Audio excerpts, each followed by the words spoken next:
larut malam. Saat naik lift pulang, tiba-tiba sebuah kaki hitam besar langsung memblokir pintu lift. Satu demi satu, tubuhnya dipenuhi lumpur. Wanita kotor perlahan berjalan ke dalam lift. Saudari yang di dalam itu ketakutan dengan pemandangan ini. Dia tidak bisa menahan diri untuk tidak meringkuk di sudut. Tapi yang lebih aneh lagi adalah, setelah wanita itu memasuki lift, tapi tidak bergerak. Terlebih lagi, dia tidak menekan lantai apapun. Hingga pintu lift tertutup secara otomatis. Meski wanita pengecut itu merasa takut, tapi dia hanya berpikir wanita ini mungkin sakit. Tidak berpikir terlalu banyak. Setelah wanita ini keluar dari lift, dia benar-benar berjalan ke pintu di sebelah rumah wanita itu.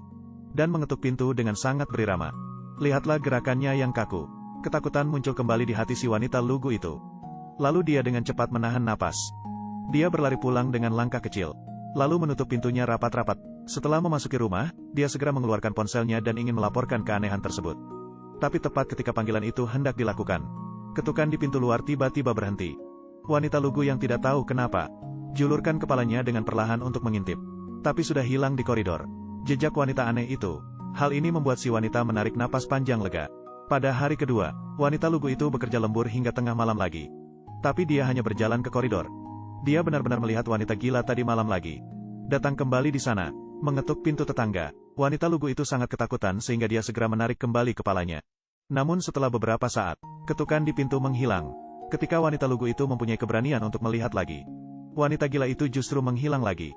Melihat situasi ini, wanita lugu itu segera keluar, lari dengan kecepatan gila-gilaan, berlari kembali ke rumah. Tapi baru saja dia duduk sebentar. Ketika dia berbalik, dia menemukan pada kaca di luar jendelanya, sepertinya ada sesosok tubuh yang sedang merangkak.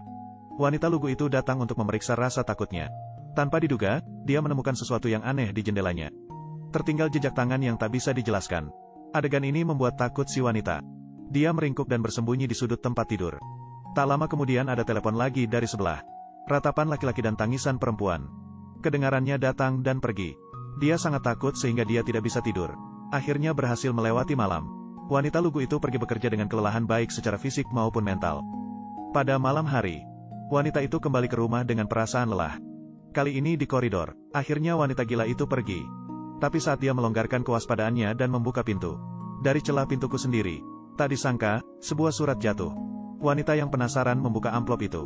Sebenarnya ada cek senilai $1 juta di dalamnya. Dan sebuah catatan. Dilihat dari tulisan tangannya, catatan itu diserahkan kepada wanita lugu itu oleh tetangga sebelah.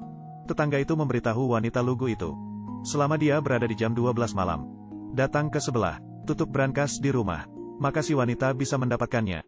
Hadiahnya adalah 1 juta yuan. Melihat sejumlah besar uang di tangannya, wanita lugu itu terkejut sesaat. Tetapi di bawah godaan uang, wanita yang lugu itu memutuskan untuk pergi dan mencobanya. Sebentar lagi bel jam 12 akan berbunyi. Wanita lugu itu juga membuka pintu sebelah seperti yang diharapkan. Setelah memasuki rumah, wanita lugu itu mengetahuinya. Ruangan gelap dipenuhi lilin. Dan di tengah lilin, ada brankas yang dipenuhi pesona. Sepertinya ada sesuatu yang tersegel.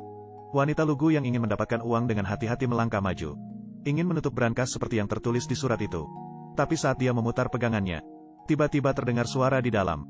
Raungan manusia.